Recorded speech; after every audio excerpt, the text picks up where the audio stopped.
Namaste students.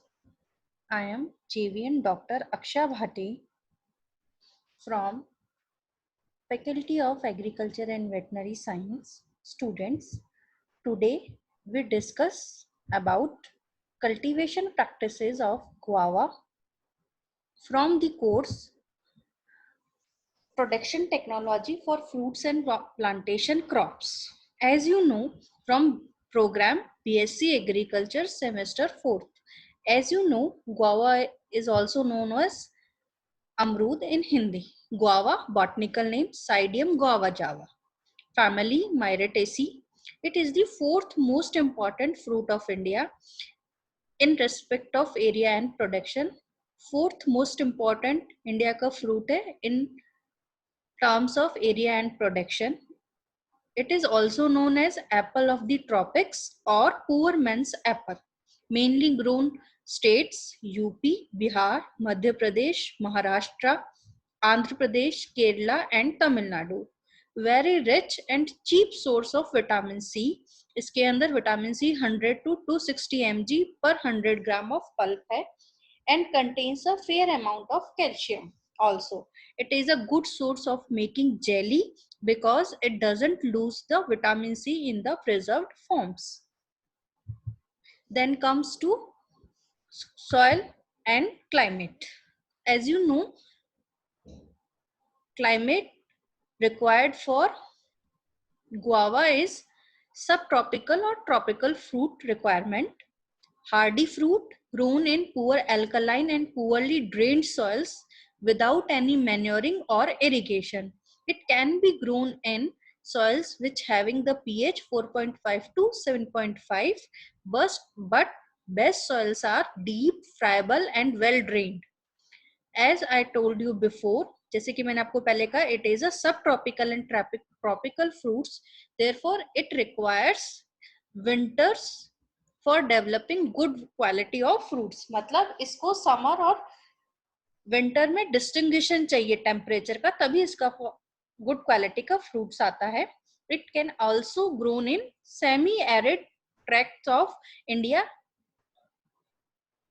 Semi arid में कौन कौन से आते हैं? लाइक राजस्थान में भी Bikaner, Jaipur etcetera. It's also grow in climate up to elevation of 1000 meter, but it can't withstand with frost. Frost इसके लिए अच्छा नहीं होता, पाला गिरना इसके लिए अच्छा नहीं है. Propagation mainly गुआवा का जो प्रोपगेशन है सीड से अगर करते हैं तो वो 3 वीक्स में जर्मिनेट हो जाता है, लेकिन इसके जर्मिनेशन करने से पहले इसको 5 मिनट तक पानी में भिगो के रखते हैं इसको सीड को, या फिर स्ट्रॉन्ग सल्फ्यूरिक एसिड के अंदर 5 मिनट रखते हैं. इससे जर्मिनेशन अच्छा होता है.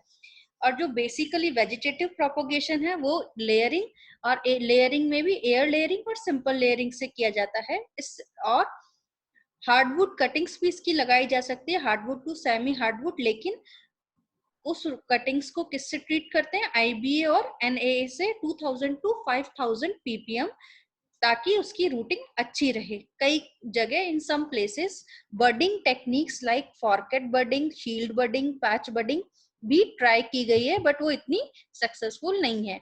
Then come to planting. Pit size 0.5 metre into 0.5 metre and into 0.5 metre का गड्ढा खोदते हैं और स्पेसिंग रखते हैं 5 मीटर इंटू 5 मीटर.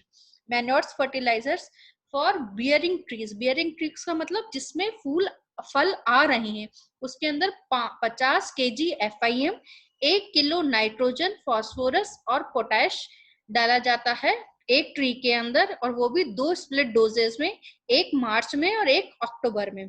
इसके साथ साथ स्प्रेइंग की जाती है यूरिया की 1%, जिंक की 0.5% साल में 2 बार, मार्च में और अक्टूबर में.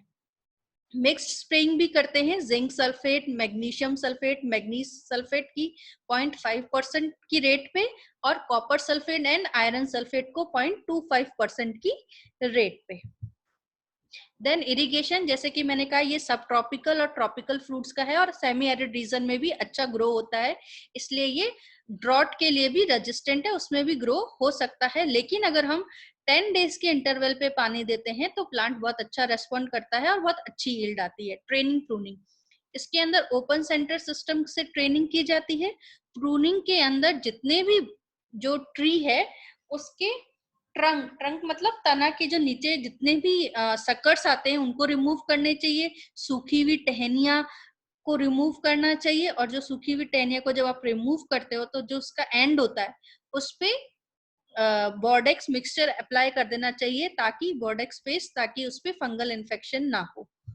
देन कम टू बहार ट्रीटमेंट। अब ये बहार ट्रीटमेंट क्या होता है कि कोई भी एक फ्रूट ट्री है उसमें साल में 1, 2 से 3 बार फ्लावरिंग आ सकती है, लेकिन अगर हम तीनों बार फ्लावरिंग लेंगे तो प्लांट एग्जॉस्ट हो जाएगा और वो अच्छी यील्ड और अच्छे फ्रूट्स क्वालिटी के नहीं देगा। तो हम लोग क्या करते हैं, उन 3 में से कोई 2 लेते हैं या एक फ्रूटिंग ही लेते हैं फॉर बेस्ट क्वालिटी के फ्रूट्स लेने के लिए। सिमिलरली जो गुआवा है उसके अंदर नॉर्थ इंडिया में 2 बार फ्लावरिंग आती है, एक रेनी सीजन अप्रैल मई में और एक अगस्त सितंबर में विंटर सीजन में, जबकि साउथ इंडिया में 3 बार फ्लावरिंग आती है, तीसरी फ्लावरिंग आती है अक्टूबर में। तो अगर हम जो इसको फ्लावरिंग को जो रेगुलेट करते हैं वो कहलाता है बहार ट्रीटमेंट। वो 3 तरीके से किया जाता है, एक तो रूट एक्सपोजर या रूट प्रूनिंग। रूट एक्सपोजर का मतलब होता है जितनी भी ट्रंक के आसपास की रूट्स हैं उन सब से सॉइल हटा दी जाती है और उसको खुला छोड़ दिया जाता है। सेकंड करते हैं उसके जितने भी फल फूल आए हैं उन सबको झड़ा देना। उनको कैसे झड़ाएंगे, रेनी सीजन के अंदर spray of NaA naphthalic acetic acid 200 से 400 ppm का स्प्रे करते हैं तो फूल अपने आप झड़ जाते हैं। तीसरा करते हैं with holding of water and removing the soil from around the upper roots. मतलब जो उस टाइम हम रूट्स की जो हमने बताया था कि उसके चारों तरफ से मिट्टी हटा देंगे और उसमें इरिगेशन नहीं देंगे। इरिगेशन नहीं देंगे तो प्लांट अपने आप उसकी ग्रोथ रुक जाएगी और उसमें फूल और आगे आएंगे ही नहीं। तो ये 3 ट्रीटमेंट होते हैं बाहर ट्रीटमेंट करने के। देन गुआवा की हार्वेस्टिंग। जनरली गुआवा को मैच्योर पे हार्वेस्ट कर लेते हैं, उसको ज्यादा राइपन ट्री पे नहीं होने दिया जाता। ये क्लाइमेट्रिक फ्रूट है तो इसका अपने आप भी राइपनिंग हो सकती है। और दूसरा रीजन होता है कि अगर वो फल प्लांट पे ही लगा रहेगा तो चिड़िया और ग्लैरी वगैरह उसको खा सकते हैं, तो वो उसको फूल को डैमेज कर देंगे। और इसकी हार्वेस्टिंग कैसे होती है, इंडिविजुअल हैंड पिकिंग की जाती है by shaking the tree. Mature और हाफ राइप फ्रूट्स को लिया जाता है फॉर कंजप्शन, खाने के लिए। ओवर राइप फ्रूट्स प्रेफरेबल नहीं है। देन इसकी एवरेज यील्ड जो है 800 नंबर ऑफ फ्रूट्स आते हैं एक ट्री के अंदर, जिनका वेट करीब 20 से 25 kg होता है।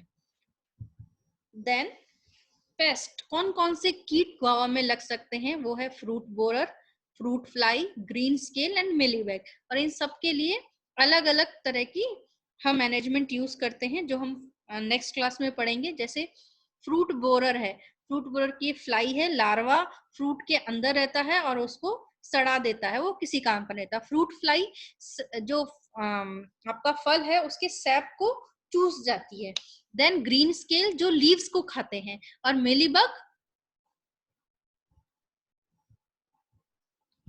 Then come diseases. डिजीज में 3 तरह की मेन डिजीज होती है। एक होती है फाइटोप्थोरा जो फ्रूट रॉटिंग करती है, जैसे कि इस पिक्चर में दिखाया गया है, फ्रूट में और फॉलिएज में कैसे पत्तियों पे कैसे इसके सिम्टम्स आते हैं। देन अल्गल स्पॉट्स, एल्गल्स में ना एल्गी होती है, जैसे कि इसमें फ्रूट में इसमें दिखाया धब्बे बन जाते हैं, तो फ्रूट कोई भी मार्केटिंग के लिए नहीं रहता। और इसकी इंपॉर्टेंट एक जो डिजीज है उसको कहते हैं फ्यूजेरियम विल्ट, जो कि प्लांट के अंदर सबसे ज्यादा आती है और प्रोन डिजीज है।